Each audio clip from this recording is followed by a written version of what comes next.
Hürmetli vatandaş bugünkü leksiyalarımızı başlayımız. Leksiyada Sırgacı Roza, Washington'dan sözleyimiz.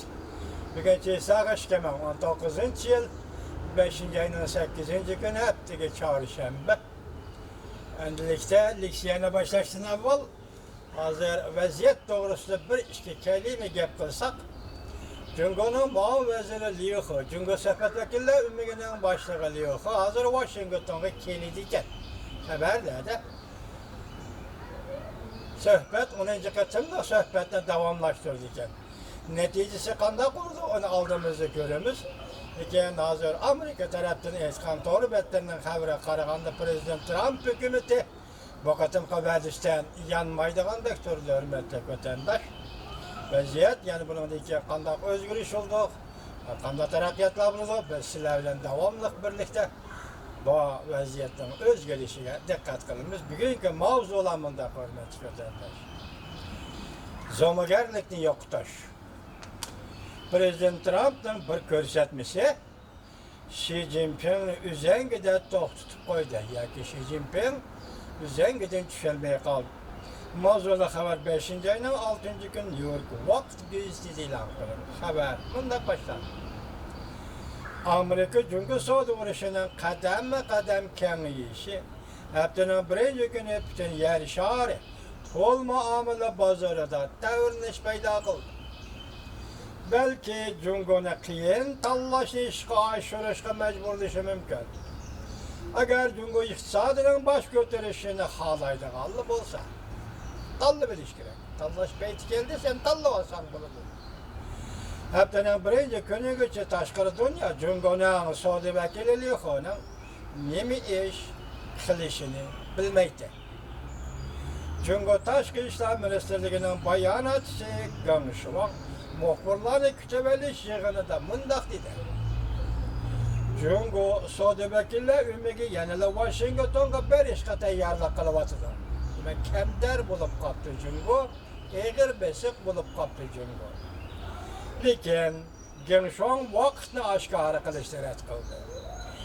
Liu He'nin Washington'a keladigan kelmaydiganligini o aşkarladı. Tayyorlik qılıvatıdı.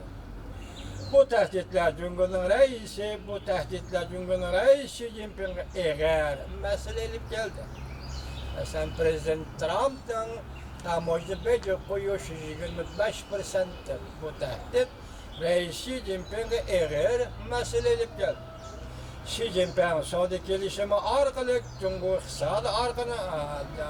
iktisadının terakkiyat motorunu aylandırışını arzu kılattı. Cumhur Amerika eski devlet oturısı da nurgun meselelerde ihtilaf var.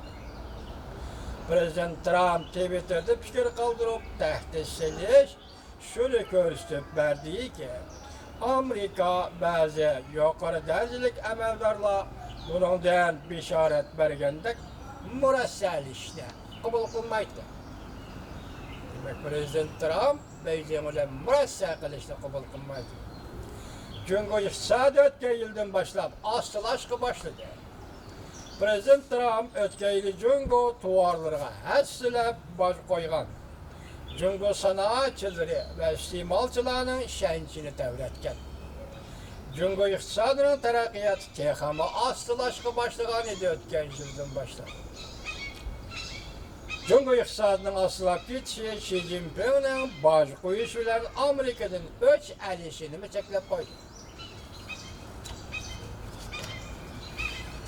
Ve kilişim imzalaşqa besimini köpekti.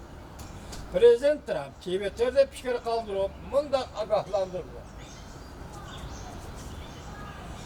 Bu hafta ahırlaşqanda Cumhur'dan import kılınğan 200 milyar dollarlık tuvar mallığı yok koru normada baş koyduğallıqını. Yani tez arada Cumhur import kılınğan 250 milyon dollarlık tuvar mallığı mı əssilep baş koyduğallıqını jakar. 200 milyarlık bu bir gap. Enin keyinden kelediğini yani 300 milyardan artan 250 milyon dollarlık Cumhur'dan import kılınğan tuvarlığın baş koyması. Qaraganda o'tir hesapda her yıllık soğudusu Amerika Qo'shma Shtatlarıyla Jungo'nun o'tirish soğuda 500 milyar dollar atrofida bo'lsa kerak. Zo'r so'da, vatandaş intayin zo'r so'da. Agar mushatning 5-kuni boj normasini yuqori ko'taradigan bo'lsa Amerika Qo'shma Shtatlari, undaqda nihoyatda tezda yana boshqa 300 milyard 200 milyon dollarlik Jungo'dan import qilingan tovar mallarga boj qo'yish boshlanadi. Alasha. Xudo o'zing burdim deysan. Kuch ato qil Amerikaga Alloh.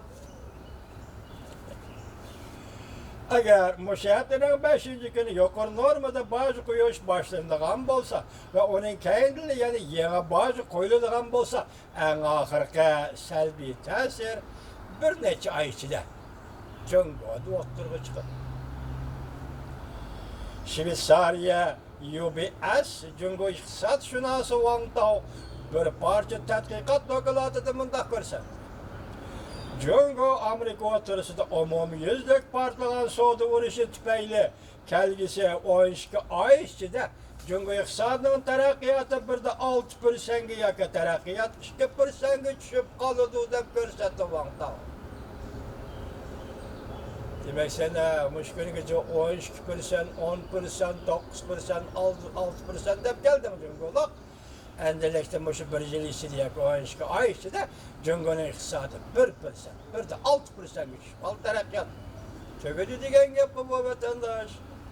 Jungo'luk nimi yeydi kosakka diyen gepten ha bu hem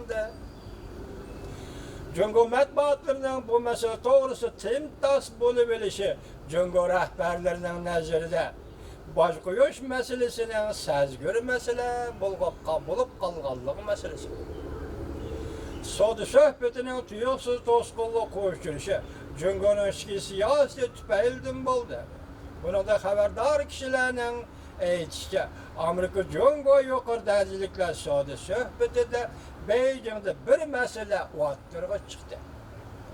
Prezident Trump hukumatining bu masalaga qaytargan inkosi Beijing'den kutgan yerden olqib ketdi.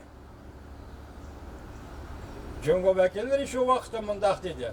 Savdo suhbatida har qanday yo'l qo'yish Jungo hukumati nazorat qilish va boshqarish vositasi bilan hal qilindi. Ko'rdingizmi shu holatni? Men sana yo'l qo'yman, lekin bu qonunning himoyasi, qonunning doirasida emas. Men bu to'g'rida qonun tuzmayman. Faqat ma'muriy vosita. Qaysi vaqt Amerikaga yo'l qo'yman, qaysi vaqt yo'l qo'ymayman. Bu mening ma'muriyatim, ma'muriy siyosatimga bog'liq. Bu bir ushuqliq vatandosh, bu ushuqliq. Herkes qonun chiqarish organlarining qonun chiqarishi yoki hozirgi qonunlarni o'zgartirish orqali bu ishni bajarmayman. Demak, keyingi yondi degan gap. Bir yillik suhbat keyingi chekindi degan gap. Keyingi muhlat 2 oy vaqt, baga vaqtmi, bevoda vaqt bo'ldi degan gap. Bunda vaqtda prezident Trump o'tirg'i sakrab chiqib boj normasini o'stirman demagan. Nima deyish kerak endi? Bu yerda Amerikada ko'rgil bo'lmaydi. Chunki o'zi yenib o'tadi, o'zi chekinib o'tadi. Bugun ma'qul deb, ati yenib o'tadi degan gap. Balki yo'q, tutam yo'q.